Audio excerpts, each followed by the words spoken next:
I admire your courage, Miss... Trench. Sylvia Trench.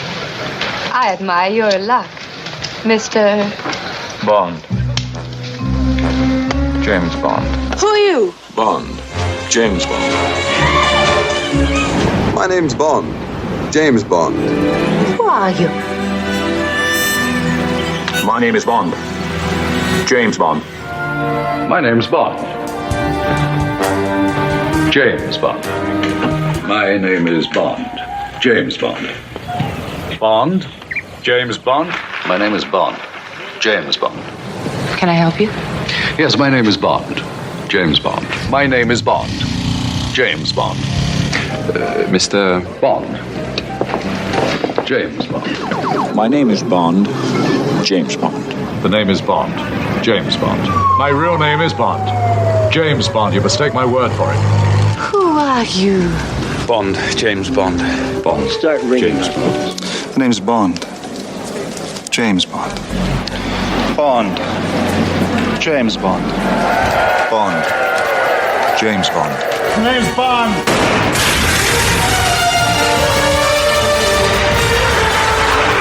James Bond. Bond. James Bond. The name's Bond. James Bond.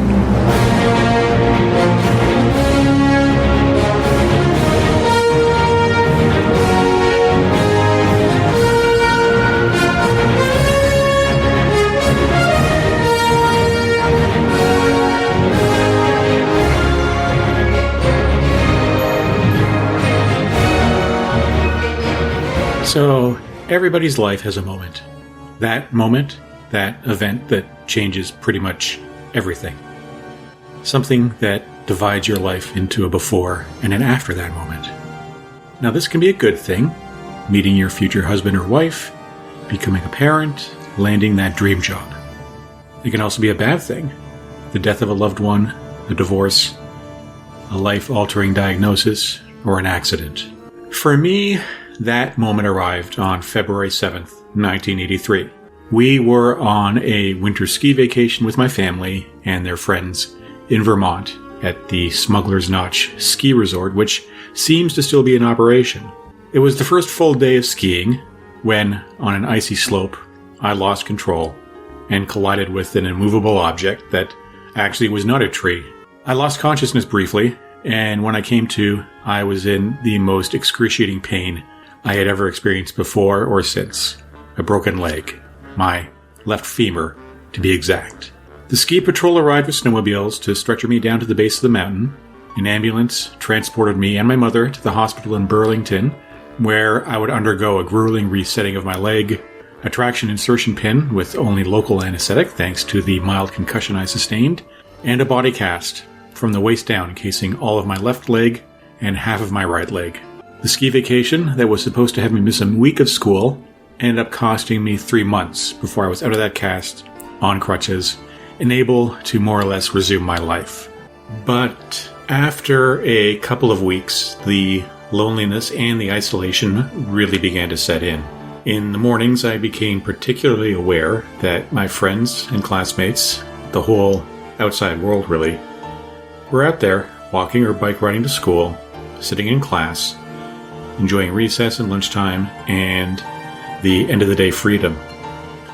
They would go to each other's houses, they would play video games, they would just be living their lives unencumbered, while I remained trapped in this body cast, in the bed, in that room, in that house. Over time, the visits slowed, then ceased altogether.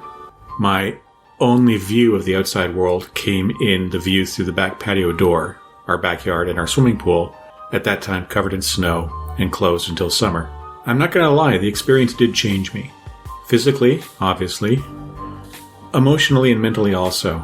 While something of an extrovert before the accident, the months of isolation drove me into, I think, a more inward-looking approach to life. Maybe not quite introversion, but close.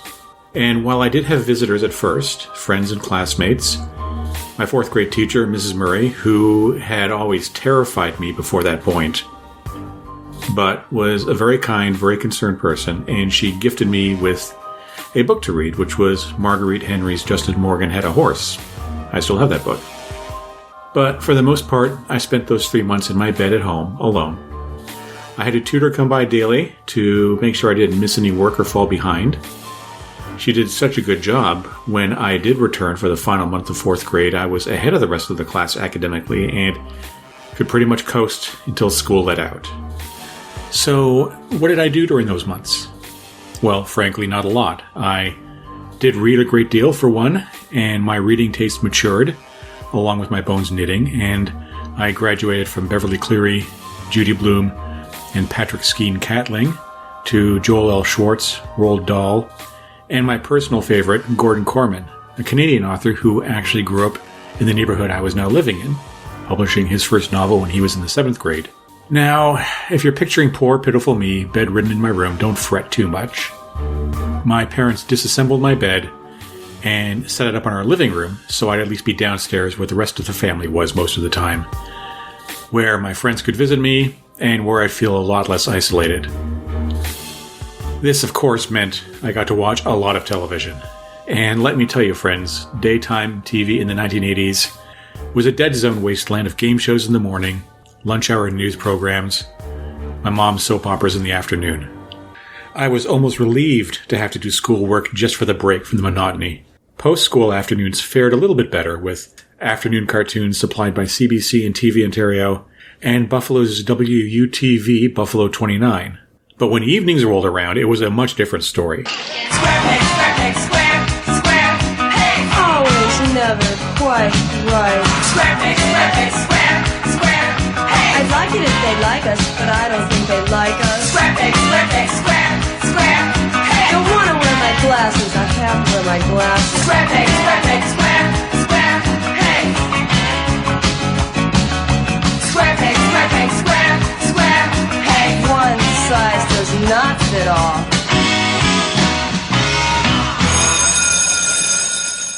From Square Pigs to Knight Rider, The A-Team to Tales of the Gold Monkey, Magnum P.I. and Simon & Simon, Family Ties and Cosby, I watched a lot of television over those 3 months. But because the TV was in the living room where I watched a lot of programs I might have missed otherwise, as they tended to air after my regular bedtime. Cheers, Hill Street Blues, Remington Steele, St. Elsewhere, and a mini-series called The Thornbirds, which was a phenomenon when it aired during that year. And of course, I got to watch the whole damn thing. The Thornbirds will continue in a moment. The highlights, though, I think were the CBS Saturday night and ABC Sunday night movies. These would show classic films, older films, network television premieres. They were really worth waiting for, and anytime I saw an advertisement or commercial for them, I was waiting, because clearly I wasn't going anywhere.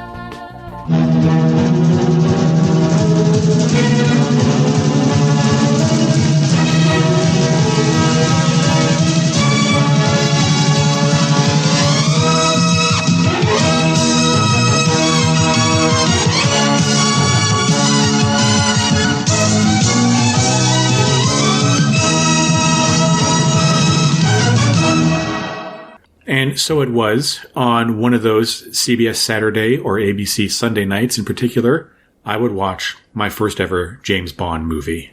Tonight, Sean Connery is James Bond. I've got you now. Well, enjoy yourself. Hand to hand. Get him. Cheek to cheek. I'm a spy. I know that. For Queen and country. All the things I do for England.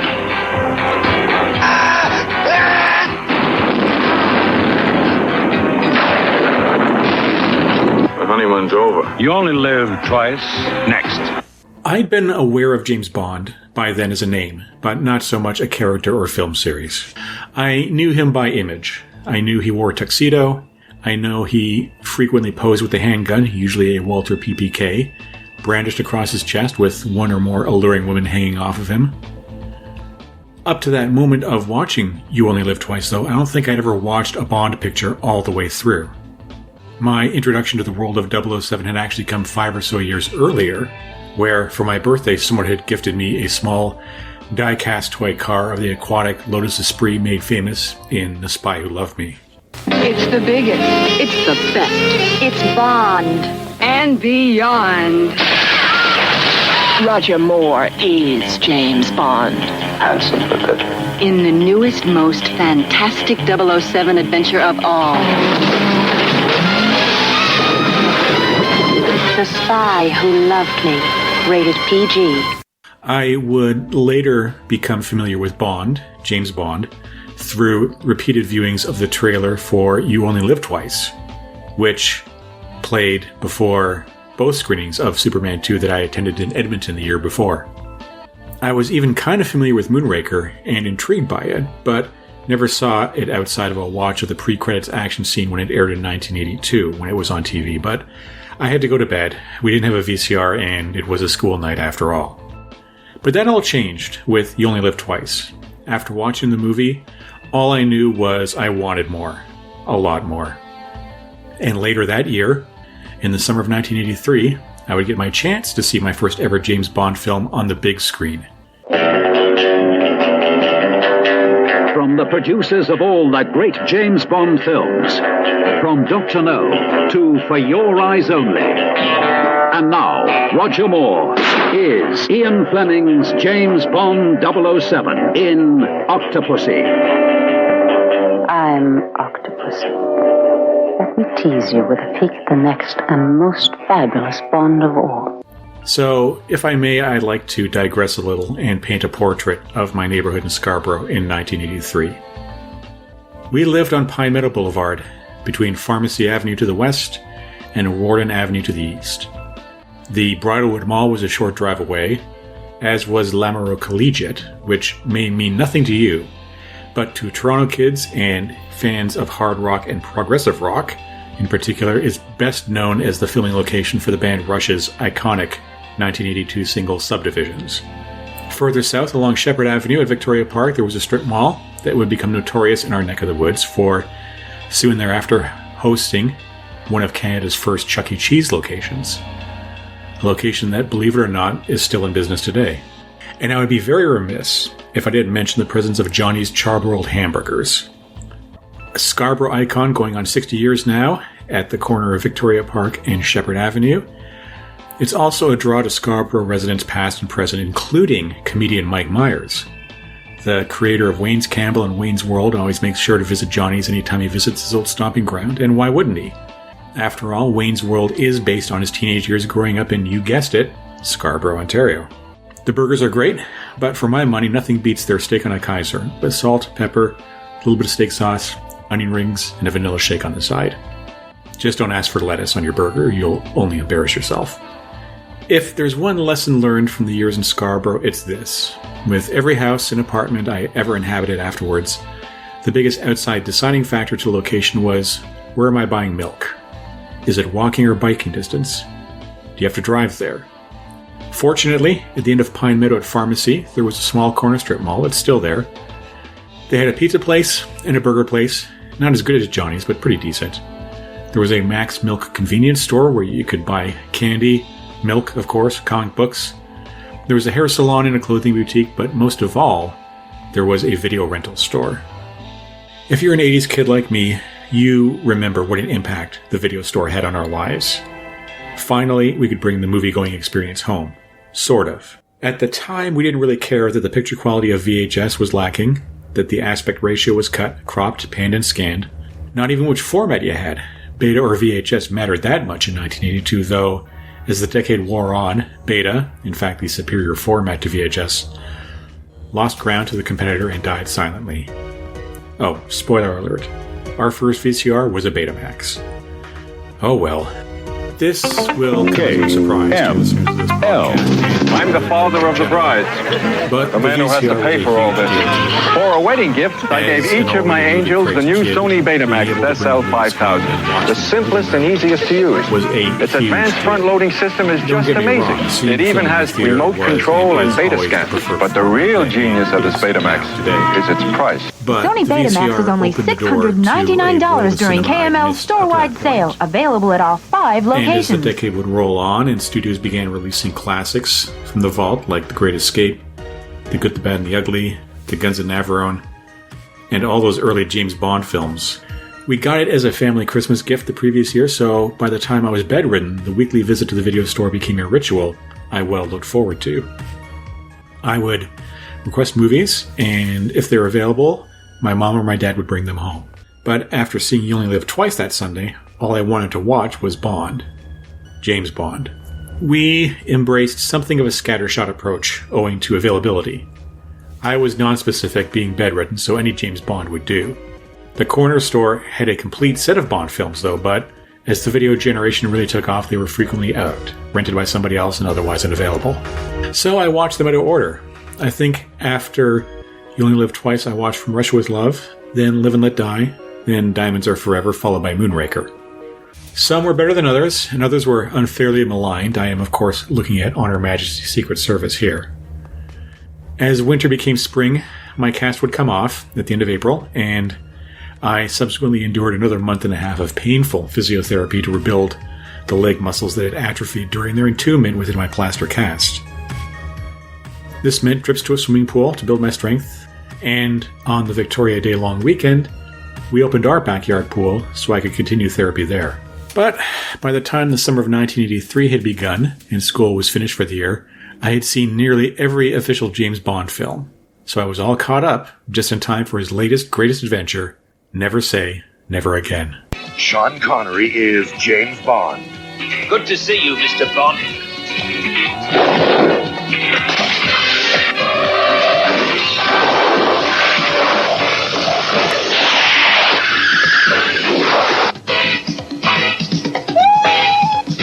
Sean Connery does it all in Never Say Never Again. I'm kidding. I mean Octopussy.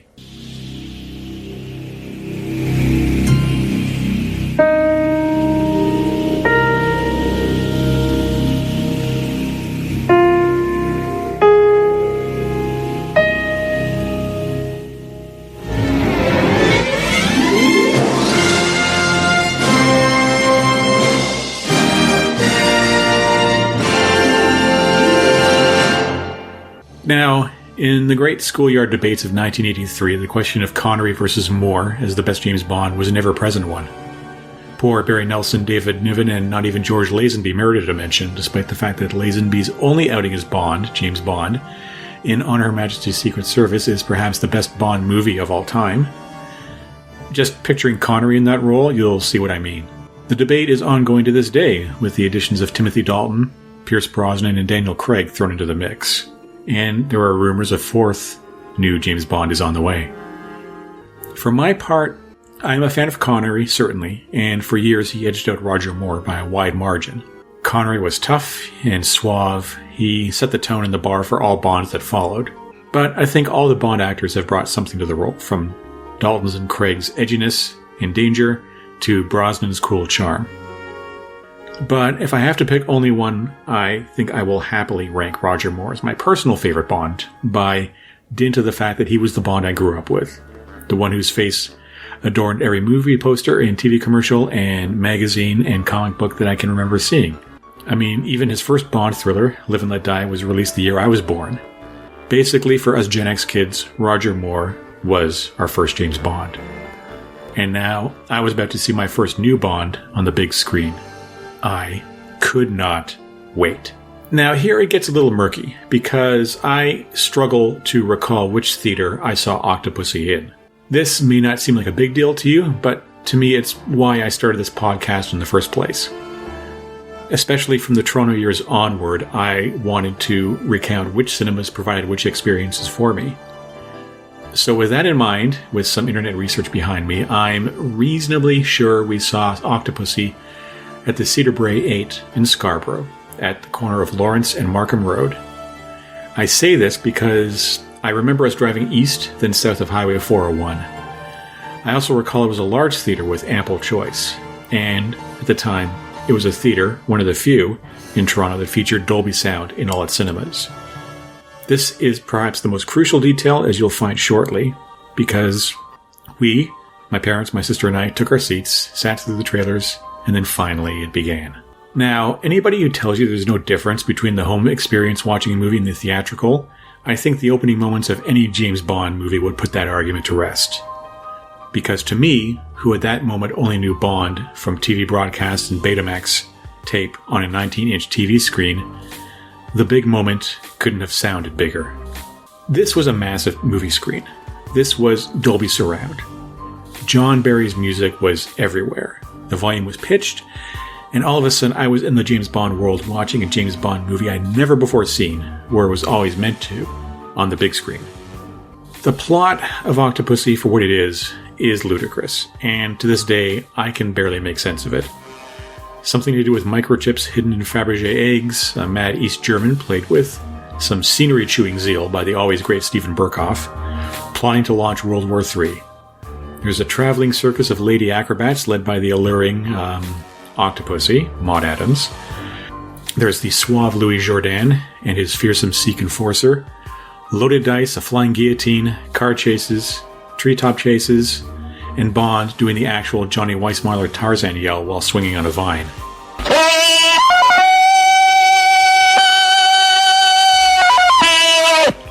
Oh, by the way, the audience cracked up in that scene. We all thought it was hilarious and ludicrous. Same as that damn slide whistle you hear during the bridge jump in The Man with the Golden Gun. We must never accuse 80s movie-going as a highbrow affair. This was high camp and high cheese. But this wasn't American cheese or Velveeta. This was a fine Camembert or Gruyere, or even a Tillamook cheddar.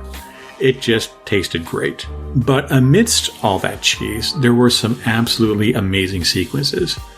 I think in particular the entire pre-credit Cuba opener for once. Here we have Bond infiltrating an arms meet in an airfield, wearing a ridiculous mustache, trying to pass as a Cuban general, plants a bomb and attempts to flee before being captured, the bomb disarmed and being led away to presumed torture, for information followed by execution. But this is 007, and 007 doesn't even break a sweat as he takes out his guards, leaps from the back of a truck to a convertible driven by his sexy companion, and from there into the horse carrier it's towing. The Cubans pursue the carrier, it opens, the fake plastic hindquarters of the horse raise on a lever, and a small folded wing jet emerges with Bond at the controls. He takes flight, he evades the Cubans, and when fired upon by a guided missile, leads the rocket back to the airfield and the hangar housing its weaponry, banking into a vertical angle, scraping through the closing hangar doors and letting that cruise missile do the job his bomb failed to do. It ends with a low fuel warning, him landing and pulling it to a gas station and telling the attendee to fill her up please, and we cue the main titles. That opening sequence, to me, both then and now, I think exemplifies the best of Bond. A mission going sideways, Bond thinking on his feet, improvising, and pulling the mission off anyway because he's that good. And the movie just launched off that opening. I think the most successful Bond films have that one key element in common, that's something Spielberg and Lucas copped for Raiders of the Lost Ark, that each successive set piece topped the one preceding it. In Octopussy we have that. The Cuba scene, followed by a slapstick but still exciting tuk-tuk chase through an Indian city. Bond pursued through the jungle by a hunting party, cue that Tarzan yell. Then perhaps my favorite sequence in Octopussy, which is this wild second act into third act train and car chase through East Germany, with Bond losing the train, commandeering a car, retaking the train, engaging in a knife fight with two assassins, and from there dressing as a clown and defusing a nuclear bomb in the midst of a circus performance at an American Army base and stopping World War III. And there was still more movie to go after that. With Bond, I think I really began to understand something we in the movie business rely upon: story structure. Octopussy is a model of structure. It, like the best Bonds, is paced with the tightness of a drum. It's never dull, not even the mushy kissy-kissy parts 10-year-old me couldn't wait to get through. The Bond formula would actually prove to be highly influential to me in ways I never imagined at the age of 10. If you flash forward about 30 years down the road, and the genesis of what would become my first published novel, The Magical Spy Caper Magician's Impossible, you'll find a novel that quite rigidly follows the Bond formula, from its pre-credit tease, exotic locales, and epic climax set in the villain's massive underground lair. It had its moments where it slowed down, but it always rebounded very quickly. Speaking as a screenwriter, I have always endeavored to follow the Bond formula as much as I've been able to. Octopussy was my first post-ski accident movie experience. The other big movie of that summer, Return of the Jedi, I wouldn't see until school ended later that month. And to be frank, 1983 was a bit of a blah summer for movies after the amazement that was 1982 and would be the following year of 1984. Return of the Jedi was okay, I guess. I did enjoy it, but for me it represented the temporary end of my fixation with George Lucas's galaxy far, far away. Besides, Indiana Jones was a lot cooler than Luke Skywalker. Indiana Jones is back, with more of the action, more of the suspense, and more of the excitement that made it the greatest adventure film of all time. Raiders of the Lost Ark. It'll always be fun. Trust me. Raiders of the Lost Ark. Rated PG. Starts Friday, AFCO Center Cinema Westwood and a theater or drive-in near you. Octopussy would be the first Bond movie I would see in the theater. And from then on until 2015 Spectre, I never missed a Bond on the big screen. For me, James Bond was my first real foray into adult cinema. No, not that kind of adult cinema, and not even adult in the way a movie like The Big Chill, Testament, or Terms of Endearment would be. It may seem silly to an adult calling a Bond movie grown-up, but to a 10-year-old, this world of suave secret agents and lethal leading ladies, of vodka martinis shaken not stirred, of Rolex watches and Fabergé eggs, Hennessy cognac, Bollinger champagne, sleek cars, airplanes and motorcycles, and far-flung exotic locales like India, Cuba, Germany's east and west, and of course London itself, was a window into a much larger world than my tiny neighborhood Scarborough could provide me. But thanks to the big and small screen adventures of a secret agent James Bond 007, that much larger adult world didn't feel as far away as it once did.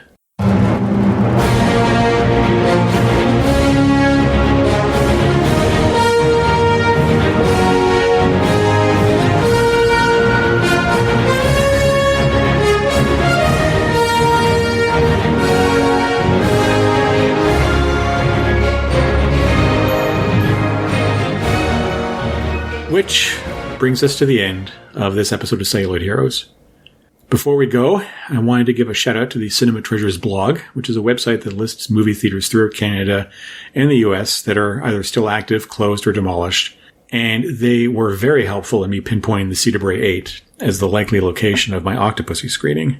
A nice capper to my Bond experience would come some 30 years later, in the autumn of 2012, when I was very privileged to attend an event in New York City hosting none other than Sir Roger Moore for an appearance and signing of his book, Bond on Bond. Moore was as warm and friendly and charming as you would expect. He had us all enthralled with his many stories, and he sung the praises of the yet still to be released Skyfall, calling it the best Bond ever, before smiling and adding, "They're paying me to say that." I was able to secure a signed copy of Bond on Bond, which sits proudly on my bookshelf here, and remains one of my most treasured possessions. Roger Moore was my Bond, the Gen X James Bond. And when he passed away 5 years later, a very special piece of all our childhoods passed away with him. As always, you can connect with me at my website, bradyabram.com, for show notes, video clips, and to reach out with any comments you might have. I answer all your messages, so please do reach out. You can also follow the LONGBOX CRUSADE at their social media feeds and listen to us on Apple, Spotify, and YouTube. I'll be back next month with the final episode of this year, and we'll provide a preview of what you can expect in Season 2 beginning in January. I'll see you then.